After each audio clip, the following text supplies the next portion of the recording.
Hello and welcome to another Cook With Me.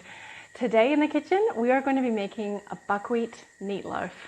Now, I meant to not give away the punchline, but I was going to say we're making something so neat and so cool that I had to call it Neatloaf, which is, I know, a little bit cheesy, but there's no cheese in it, so don't worry. And basically, the reason for this recipe has come about as part 4 of our 4-part series leading up to Christmas and the festivities of the year. So this 4-part series was, I guess, a collection of recipes that I've put together in order to help you prepare a delicious, nutritious, amazing meal, possibly different to any of your previous traditions, and also not have to have you in the kitchen on Christmas Day. So the meals in the last 4 sessions, including this one, are all meals that I've designed and chosen specifically because they taste better the next day. So you're actually at an advantage to be able to make them in advance and then serve them on Christmas Day. So this Meatloaf, as far as it goes, you can even include it in your Christmas Day, which is only 5 days away now, with what you make tonight. So what we're going to be making tonight is going to be actually 2 loaves worth, and you can freeze those and then just thaw them the day before, pop them in the oven or on the barbecue or warm them on the frying pan, whatever you need to when you serve them. Some people even like to have it cold, but that's what we're going to be doing today. So buckwheat meatloaf. If you're already logged on, give me a little hello. Let me know who's on with you tonight or where you're watching from. I don't know if anyone can top Karen's one from last week, watching from her camper setup, sitting at the beach in the camping zone. So that was pretty awesome. Thank you for cooking with us, Karen, last time. And we're going to jump straight in because we do need to get the buckwheat and the lentils cooking. So if you haven't already had them soaking, then I'll get you to add a little bit more liquid, but I'll talk you through that one in a second. So let's get that going. So if you've already had them soaking, this is what it's going to look like. All right. So I just tend to soak it in the same vessel that I'm going to be cooking it in, even though I'm going to be getting rid of this soaking water and putting in fresh stock in this case, and or you could use water. So what you'll notice, if you've never cooked with buckwheat before, is that it has kind of this mucilaginous texture, which I'm going to show you here through the strainer. And with the lentils as well, they do soak up a fair amount of water. So just watch how kind of, I guess, thick and viscous this liquid is. All right, so it's quite sticky, if you can see that. And maybe less sticky, more slimy. But that's okay. That's a perfectly natural property that buckwheat has, and it actually is really good for you in that sense because of, I guess, the properties that it comes with. Buckwheat, if you're not already familiar with it and using it, I would highly recommend you do practice that as you are in Cook With Me, because buckwheat's really high in protein, as well as a whole bunch of other phytonutrients, minerals, and vitamins. It's a very jam-packed, awesome superfood that a lot of people don't know much about and therefore don't, I guess, get the full use out of. So I'm going to give this a good rinse, and because I was short on hands, I'm going to rinse out everything that was stuck to the pot here as well. All right, and so yes, you can definitely soak them together. Like I said, if you haven't soaked them in advance, that's all right, just get them out now, the same dry measures that are in the recipe. And then instead, you're just going to be adding a little bit of extra liquid to cook it with. Okay, some of the other advantages that you're going to have if you have pre-soaked it is that if you do tend to have any digestive difficulties or, I guess, certain symptoms that are kind of inexplainable, it's always a good idea to soak all of your grains, your pseudo grains, and definitely your pulses, so your beans and your lentils, before you cook them. That is actually the method that is prepared. That's how they prepare grains and legumes and everything around the world in the cultures that eat them successfully and eat a whole lot of them. So I would recommend, if you can develop that as a new habit. It doesn't have to happen all at once, and there's different easier ways we can get you to do that that I talk a lot more about in my courses. But the idea here is that we start to get in the habit of soaking our grains, our legumes, our beans before we use them, about 12 hours. Okay, how's everyone going? Have we got everybody online? Welcome, Andy, cooking from the sunny coast. Thank you. Hey, Sandeep, awesome that you already love buckwheat. Thanks for being online. Very cool. Okay, so let's keep going with this one. I'm going to be using some, I've called for stock and or water. So basically what this is how I freeze any stock, or in this case, I'm pretty sure these were some extra tomatoes that I had on hand. So I stewed them down. I might have added a bit of onion, judging by what I can see. And I've turned this into kind of like a liquidy tomato-based broth. So it's not, it's not exactly broth. You could be using a chicken broth, a beef broth, a veggie broth, any kind of thing that you've got in your freezer. But what I wanted to show you is this is literally how easy it is. We're just going to add a little bit of extra flavor while we cook the buckwheat and the lentils. And that's going to not only incorporate extra nutrition, but definitely that extra bit of flavor. So once I cooked this, I just put it into the silicone muffin cups or cupcake cups, as you can tell by the shape. And these ones I just put into my little mini loaf containers and then just pop them out into a container. So I'm going to be using about 2 cups worth of liquid. And if your liquid is in frozen form like this, I'm just going to kind of estimate it. So my 2 cup line is there. That's kind of sticking up a bit above that. So I'm just going to fill it in with water to just below the 2 cup mark. And we can just kind of approximate it. Especially in the case of the buckwheat loaf, it's not going to make a massive difference if you get your liquid quantities wrong in cooking the buckwheat and the lentils. It's just going to affect the texture of your loaf. Okay, so if it is the first time you're making it, you probably want to be kind of exact so that you then have a reference point and you know whether or not, oh, that was too dry, I probably should add a bit more liquid next time. And then you'll just have a reference point. Okay, so I'm going to put that straight in. I'm going to call that 2 cups worth of broth. Basically extra flavor, homemade nutrients, and we're going to get that straight onto the boil. So let's put that on high heat. We're going to bring it to a boil, and as soon as it's boiling, then we're going to turn it down to low, probably 2, and then we can let that sit for about 30 minutes while we get the rest of the dish ready. So I'm going to crank that up to high and listen for when it starts to boil. That's it. That's all we do. It's called the absorption method, and you can do that with any form of grain, whether it's rice, whether it's buckwheat, whether it's lentils. That's called the absorption method. Okay, now let's get into the dry ingredients next. Well, technically, not all the dry ingredients. This is a little bit different to obviously baking a cake. We are going to need a food processor though. Okay, so if you haven't got yours out already, it doesn't matter what form of food processor you have. We're not using the heating function. We just need to mulch everything up and save us the extra step of cutting everything by hand. All right. So maybe instead of confusing you, let's just follow the recipe, as I do, and we'll stick to starting off with our celery and our carrot. Now, again, as you've probably heard me say a lot, if you absolutely love the flavor of celery, you could be putting in a little bit more. However, if you don't love celery so much, you probably won't be able to detect it in this recipe. And the magic of celery, other than its nutritional benefits, of course, is that it tends to add a really beautiful savoriness to, anything that you would otherwise start out a dish with onions. Like, for example, if you're frying onions or garlic to start out certain dishes, generally you can add celery in to add a whole new dimension. So it works really good if you're making chilies or stews or soups or pasta sauces or, goulash. All these different kinds of, savory dishes work really well with a bit of celery in them, I find, even if you don't necessarily like the flavor of it on its own. Okay, one other tip I'm going to give you on the celery note. This is, a whole bunch of celery that I've already been using pieces off of.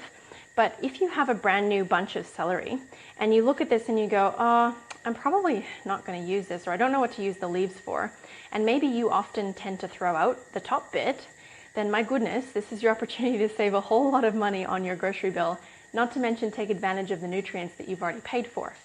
So what I would recommend is if you tend to do that and you throw away the leafy bits, let's instead put them into the loaf and save the stalk bits that you would otherwise enjoy and eat on their own.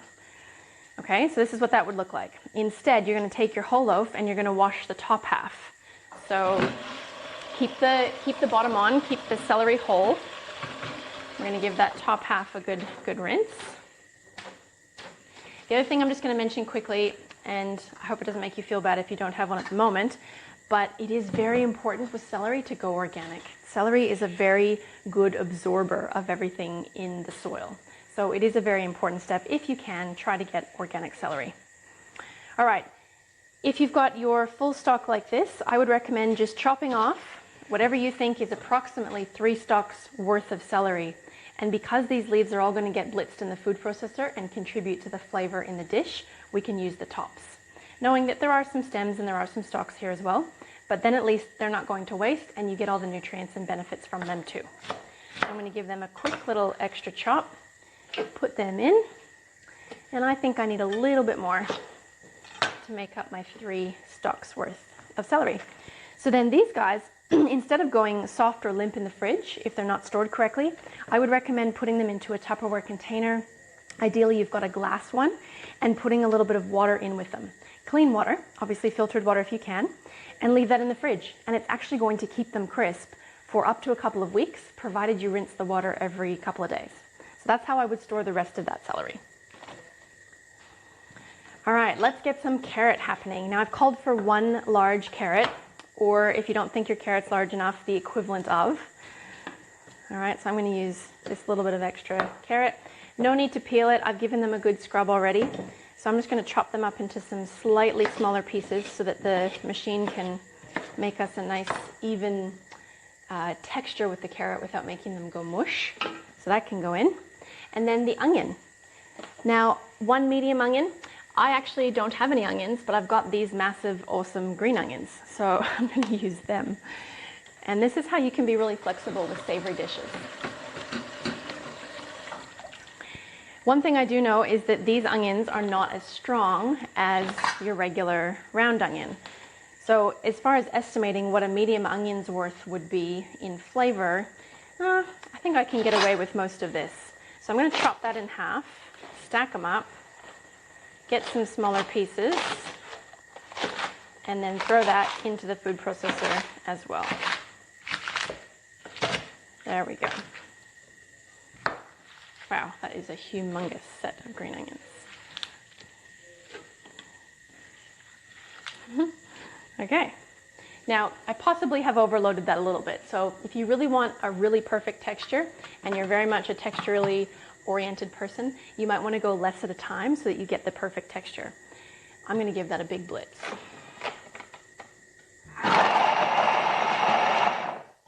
We don't want to go for more than a couple of seconds. In this case, it didn't have time to pull in all those green onions on the top. So I'm just going to give it a little bit of help with a spatula. And then we'll go again. So it's not the end of the world if it tends to go a little bit soppy in this case, because the reality is it's all going to end up in a Neatloaf anyways. Let's give that another blitz.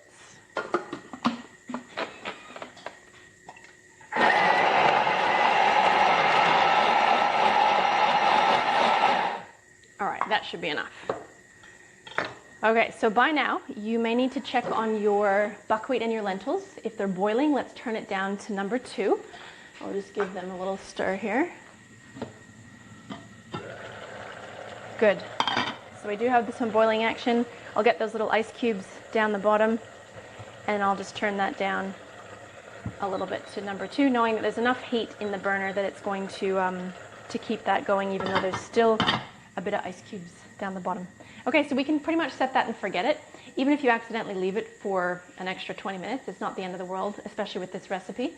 Because you're using the absorption method, once the liquid is absorbed, it can't necessarily overcook anymore because the liquid is absorbed.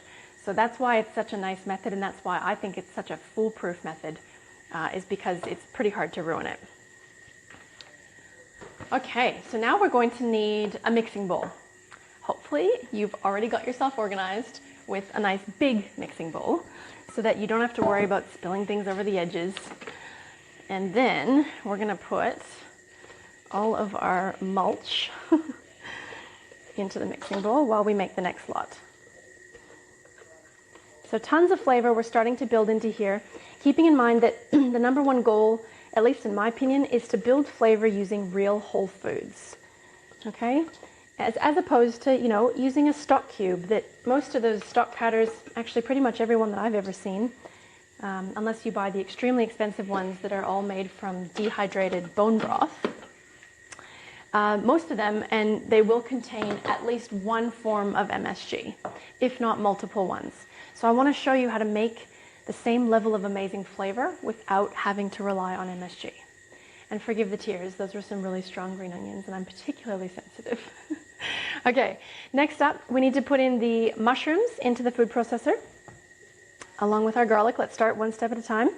Now I've called for 5 large mushrooms. I happen to have 6, so I'm going to use 6 so that there's not one left out. My point there is that you can kind of go with what you've got in this case, as long as we're roughly making up the same sort of volume of food. And I've given you a weight measurement as well so that you can double check that if you're unsure. So let's use the food processor to do most of the work. I'm just going to start it out. There we go. Mushrooms in. Garlic, about two cloves. If they're particularly small or if you absolutely love them, we can use a couple of more. Now, trick with garlic, if you don't already know this, I give them a little top and tail. So we cut off the top and the bottom as little as you can. We don't want to waste any of that extra garlic in there. So top and tail. And then it's easier to peel them if you crush them first.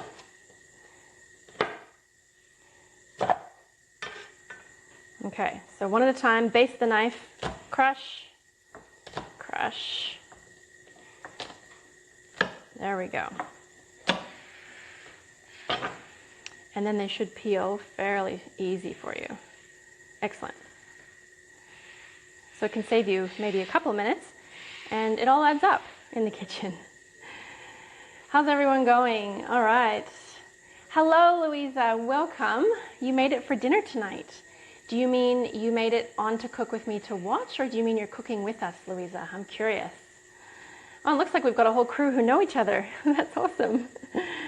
Thanks, guys. I am curious to know if you're cooking with us tonight or if you are just observing. Either way, I'm very happy to have you. That's awesome. And either way, even if you're not cooking it, you can still be asking questions. Maybe that's actually a better time for you to ask questions because you have time to think. Okay. All right, so that's our bit of garlic. I chose to use extra because I have the smaller cloves. And we could chop it up in advance, but I'm just going to let the machine do the work on that one. All right, now there's something else very special I want to show you tonight, which I'm going to save for a couple more minutes until we get the walnuts in, the miso paste, and the salt. Now, walnuts, about 3/4 of a cup. So we can just approximate that one as well. This is 1/2 cup, and that's about 3/4. I love walnuts. Why are we using walnuts? What are walnuts good for? Any ideas? Have you ever looked closely at a walnut? Come check this out. So in case you've never looked really close, what does that look like in terms of something in the body? Now, funny enough, I think it looks a lot like a brain. And funny enough, walnuts are extremely good for the brain. So it's called the doctrine of signatures, and I think it was made popular, I think by a man named Don Tolman. But it's pretty interesting to see how the vegetables actually represent and mimic the look of the parts of the body that they're good for. It's pretty cool. Salt, 1 1/4 teaspoons. So let's just make sure we get that approximately measured rather than eyeballing it.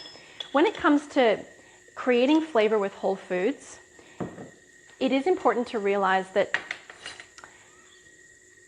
when you're using, say for example, a packaged food to create flavor, oftentimes they're going to be relying on food chemicals to create that flavor, such as flavor enhancers or even just added flavors. When we're making it at home, we need to rely on good quality salt along with a lot of fresh herbs, a lot of spices, a lot of good quality foods to create the same level of punch and flavor. So don't be afraid of using salt, but do realize that in order to achieve that same level of punch that you're getting from an otherwise, MSG containing food or from the kind of the dodgy salt that they use in most packaged foods, then we do need to add, in this case, this is making 2 whole loaves of Neatloaf. So it's actually not a lot, but it might feel like a lot when you first start measuring it. All right, miso paste. Now, if you're not familiar with using miso paste, this is something that I would recommend you have on hand at all times in your fridge. It will last a very, very long time. It's something that's been naturally fermented, and it actually takes about 2 years to make miso paste. Okay, so you definitely want to look for one. There are ones that contain gluten and there are ones that don't. So try and find a gluten-free one if you can. That'll be made on soy and or rice. And for this recipe, we're kind of using it like you would the mix between a stock powder and a Worcestershire sauce or something like that that would normally be added to a meatloaf to create that extra level of flavor. So that's kind of what we want to add in there. And how is everyone going? Amanda, welcome. You're eating your dinner while you watch. That's cool. I know we've pushed it a bit later now. Sorry about that. Louisa, how many days can I keep the cooked loaves in the fridge for? Well, that's a good question. You could probably get away with 3 days. If you're going to be or pushing it any longer than that, I would just freeze it for a couple of nights, take it out of the freezer, leave it in the fridge, and let it thaw out in the fridge. It's also a lot easier to slice once it's cool as well. So that's a great question. Yes, the brain, you guys were right. Awesome. Hello, Shaz. Welcome. Thanks for sharing. Just watching and taking notes tonight, ready to make prior to Christmas. Awesome. That is so good to hear. Okay, so we've got our mushrooms, we've got our garlic, we've got our walnuts, our salt, our miso paste. Let's add the spices as well. And this is the cool thing I wanted to show you. So it just so happens that this morning I had a little bit of extra time, realizing that my garden might be getting a little bit neglected over Christmas. So I decided to go and harvest because it's just been going nuts with all the wonderful rain we've had. So I started getting some herbs in the dehydrator this morning so I can make up a batch of green salt. Some of them for Christmas presents. And so I happen to have some thyme from my garden that's in the dehydrator, which I'm going to grab and put in here. And also I've already finished drying the sage. So I just grabbed a couple of these dry leaves. I haven't even had a chance to put them in the blender yet. But this is a mixture actually of sage and sorrel leaves, which taste a bit lemony. So when I blend this up, it's going to actually be like a lemony sage.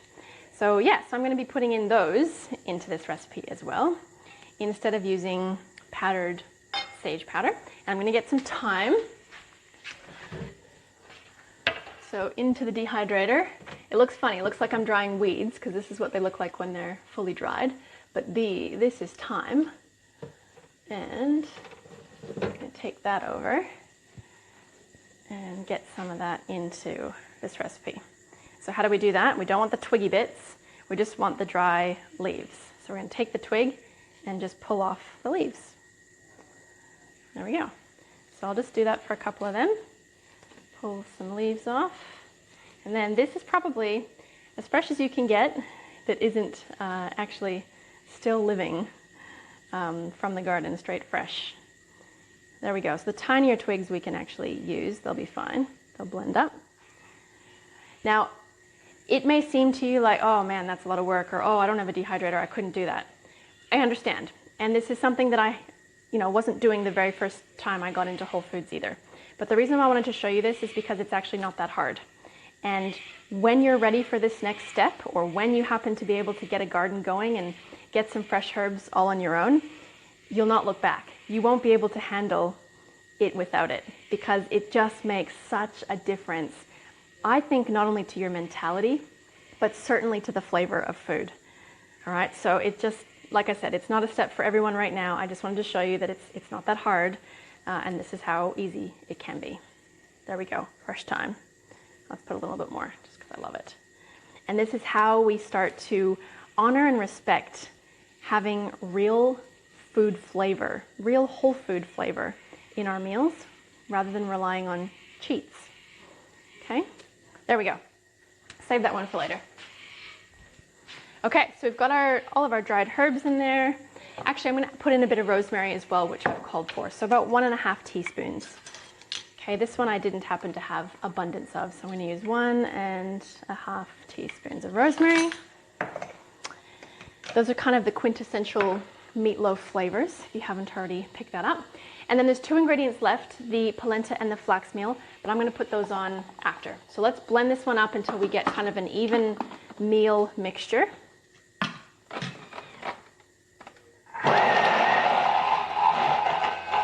Might need to give it a little help there.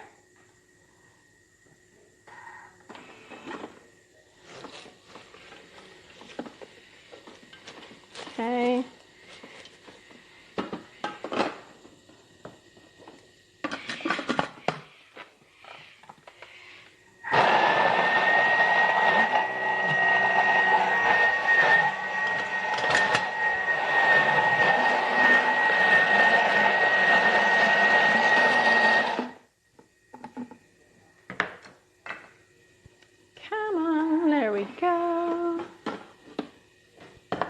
Okay, so we've still got one big chunk left in the middle. Somehow that guy escaped.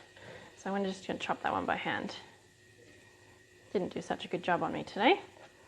Okay, but for the most part, it's all kind of cohesive. And that is an okay texture. That's great. That's fine. We don't need any more thickness than that. Okay, so I'm going to put that in to our mixing bowl. And again, if you're not already using one of these bad boys, you definitely want to get yourself a really good spatula so that we don't have any extra slices worth of meatloaf or neatloaf left in the bowl. There we go. Okay. Now, the last two ingredients for that neatloaf, are our flax meal and our polenta.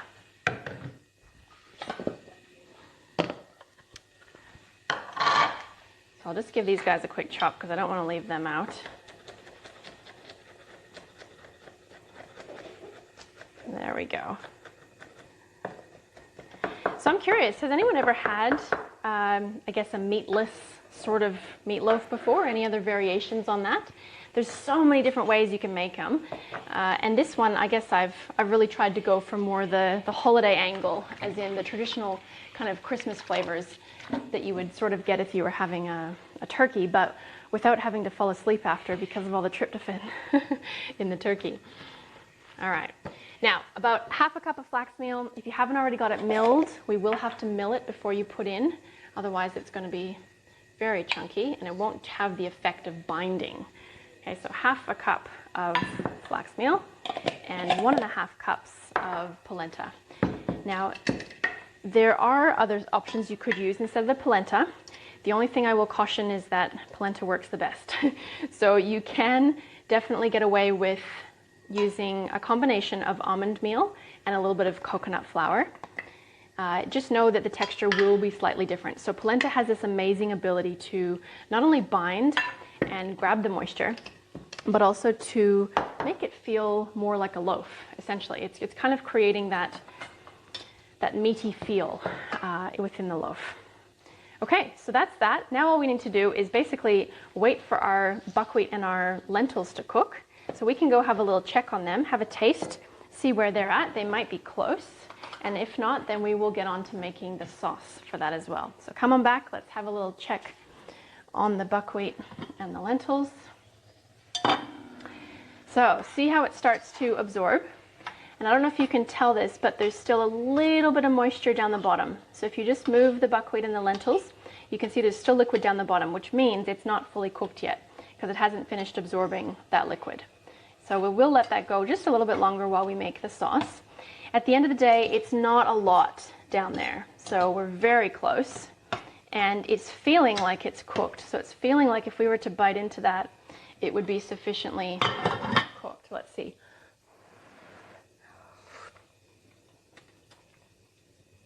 Definitely doable, but we'll leave it while we make the sauce. So at this point, you may wish to start preheating the oven if it's going to take you a little bit. So you can turn it on to about 180 if you're going to be cooking the loaf right away. So one thing I'll note is you might get all this step ready, get them in the loaf pans and not want to cook them straight away. Up to you. I would probably recommend cooking them straight away because then they have time to cool. Then you can slice them while they're cool and then you can just reheat them at any time or freeze it from there. So it's probably best if you do cook this straight away, but you do have options. All right, let's get that preheated and move on to the sauce.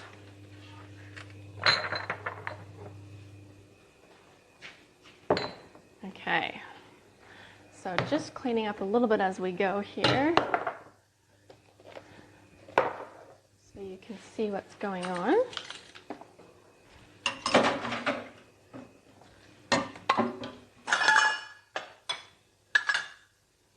Okay, now when it comes to the sauce, I guess you could say this is a little bit of a cheat because we are going to be using some pre-existing made condiments. And in that note, I would love for you to be able to get good high quality condiments for this recipe, but I didn't want you to have to go to the extent of creating a sauce literally from scratch, especially given that for Christmas meals, chances are you're preparing a whole bunch of other food at the same time.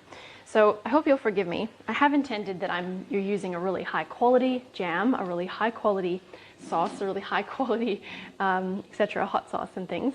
And I'll just give you some ideas. Now, if you were unable to get a plum jam, you may look to get something like a blueberry or a grape jelly. Grape jelly would probably be more traditional. You could even get a black currant. That would be amazing. That would be so good. You could even go down the path of having a fig jam. That would be delicious as well. So pretty much any kind of jam you can get. The one thing you'd be looking for is that they're not adding any sugar. So in this case, there's no added sugar to this. This is pure fruit. And if you can't find one like that, then maybe just try and find one that has at least the fruit as the #1 ingredient instead of sugar being the #1 ingredient. All right, so we're going to make use of that. I'm going to be using, instead of barbecue sauce, I'm going to be using a bit of my coconut aminos, okay, which is basically fermented coconut nectar, and some of my homemade hot sauce. There's a little bit in there, but it's really, really hot, so we don't need a heck of a lot. Then some apple cider vinegar and some organic tomato paste. This is not ketchup, this is tomato paste. It's the concentrated stuff. So we're going to be using a bit of that.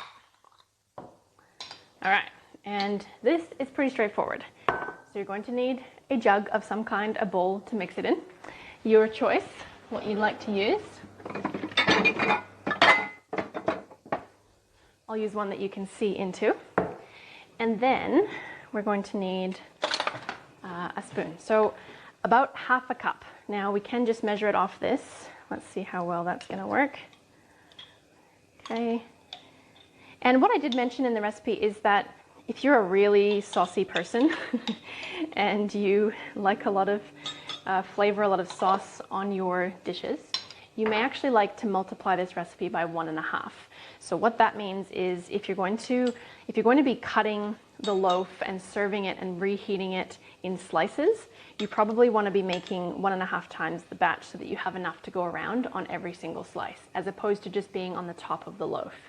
In which case you'd be adding 3/4 of a cup of the jam. You'd be adding 4.5 tablespoons of the tomato paste, okay, etc., etc. So let's just get you a proper measurement here. I've gone and put them in the wash.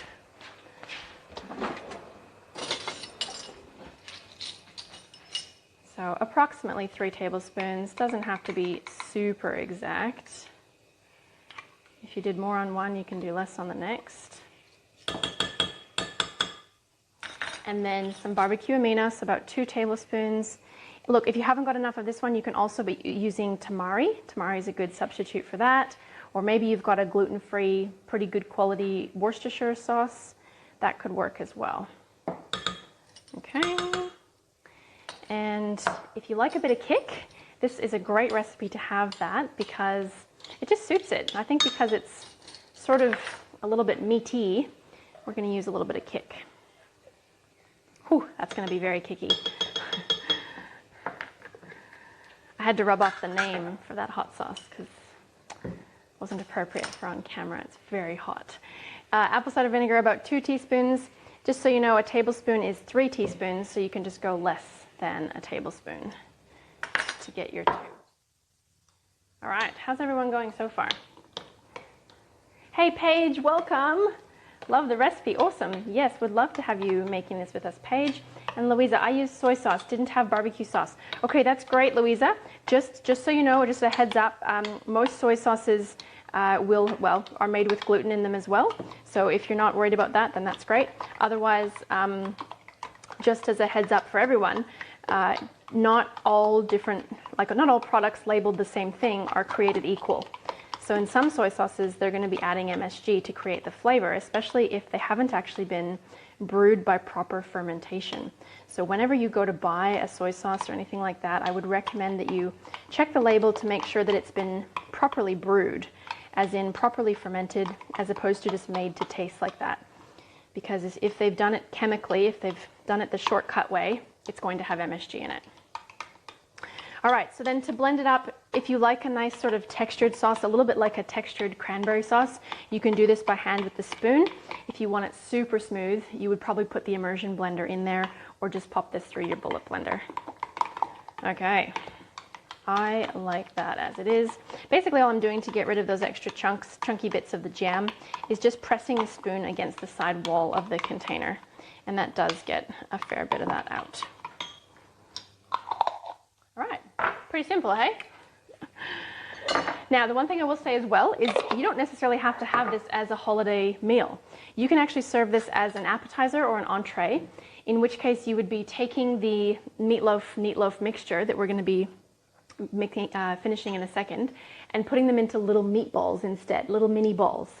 And then instead you can coat them, toss them in this sauce, and then bake them in the oven. And then, oh my goodness, if you serve them with toothpicks or some type of skewer, it is just a delicious, delicious appetizer, or like a finger food, basically. So that's another way. If you don't want to serve this for the meal of Christmas Day or Christmas Eve dinner, you can even just serve it as an appy and entree in that fashion.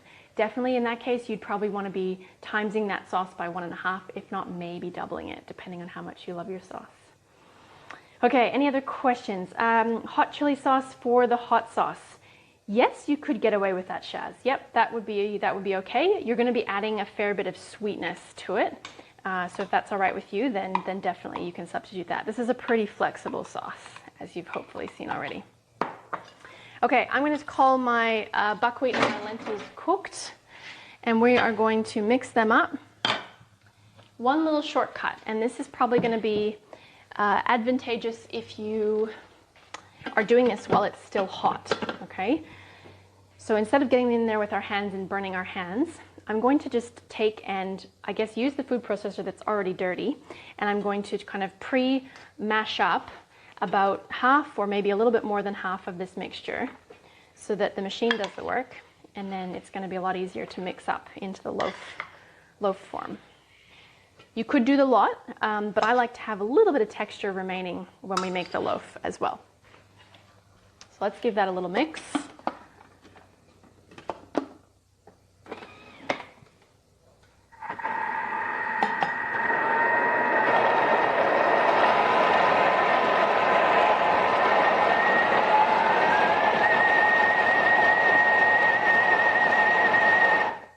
And then you'll get to see what I mean about buckwheat having a nice kind of sticky binding texture. Okay, so the camera's probably going to get steamed out, but can you see how we've got a nice softer, I guess more sticky texture, especially once it cools off. That's going to be very firming, and it's going to hold the loaf a bit better. So we'll put that straight in.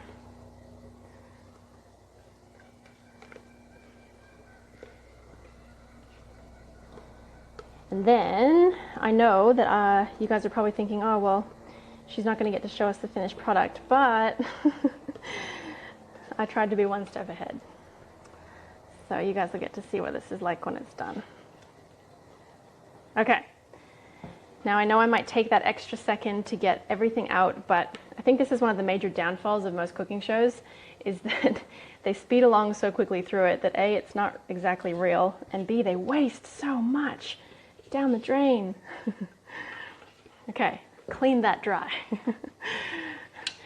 And that just takes practice, and it takes a little bit of care. You have to actually care to get rid of that. I've heard some, well, to me they're horror stories about friends in this country and in others going to other friends' houses and seeing just how much food gets wasted.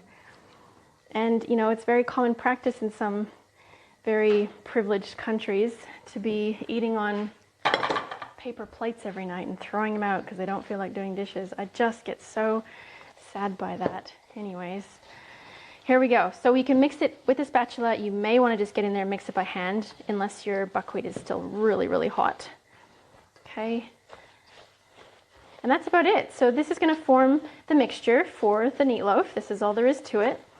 Then you can decide whether or not you want to be forming it into a loaf shape or into a round shape or into individual little loaves, I guess. You may even want to be preparing this for lunches. So you'd be putting them into little, you know, cupcake shapes or mini loaves so that they're much easier to grab and use. If you're going to be making meatballs with this, I would recommend letting it cool for a little bit so it's a bit less sticky, and it'll actually hold together better in the meatball form. So that's one little tip there. All right. So as I said before, it makes 2 of these worth of loaves. So you could put half into that, and then you could put some into these little mini loaves, if you can get a hold of some of these. Now, there's different stores that stock different versions of this, so you shouldn't have trouble finding it. But basically, we just want to press it in, and there's our little mini loaf. Okay, so that's really good for lunches. It's really good for having on hand. Then, as a matter of fact, little cheat or a little shortcut is you can actually take these loaves once they're fully cooled, you can freeze them in slices, and then you can actually put them in the toaster. So this is another way you can kind of treat it like bread, but a lot more filling and a lot more full of amazing fiber. Okay, so that's pretty much how easy that can be. Otherwise, you'd be putting it in the different loaf pans in the exact same way. And we just want to be packing it in so it forms into the corners and mounding it slightly. So the shape of this is not going to change like a cake. So you know how a cake is going to rise a little bit in the middle? This one won't. So we definitely want to be shaping it how you want it to look when it's done. And then when you put the sauce on towards the end, if you choose to do that, it'll just be a nice kind of form on top. There we go. So I just tuck it in around the edges like you're tucking someone into bed, and then prevent it from squishing. And there's your loaf. I think it looks like a meatloaf. Do you guys think it looks like a meatloaf? Yes. Okay. So that we're going to put aside. And Paige, yes, I love you and agree with your comment about the waste. It's just, I think it's something we need to talk about more, is that it's happening too much and we all need to do our part. It's not one major group that's going to do it for us. We need to be the ones. All right. So what does it look like when it's done?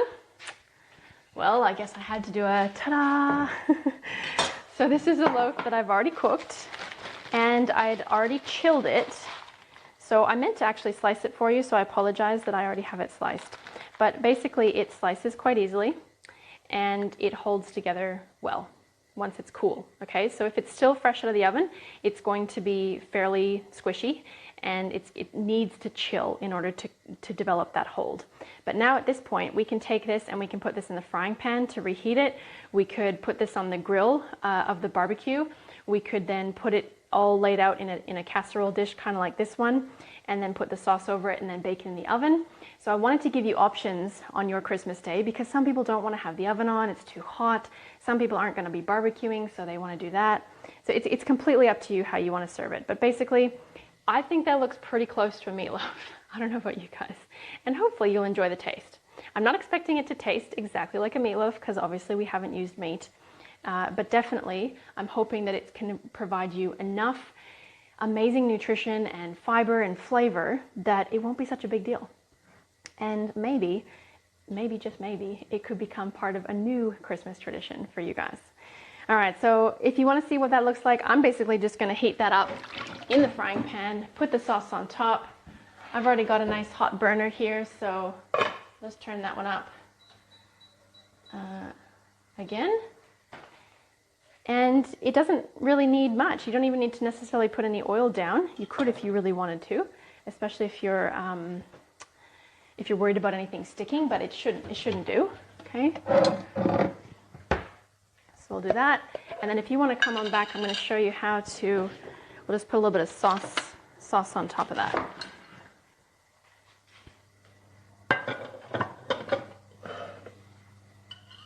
So keep in mind, it's already cooked. So we don't actually need to kind of fry it or do anything crazy to cook it through the middle. We're just trying to warm it. That's why we're not going to use really high heat. We're just going to let it warm up slowly. And then ideally in the frying pan now, it's actually going to create a little bit of a crust on either side, which I think is going to be a really good way to serve it. Same would happen on the barbecue, but you could do it on the grill plate, or you could do it on the the grill or on the flat plate as well. And then we'll just put a little bit of sauce on top. Okay, so that's one way to serve it.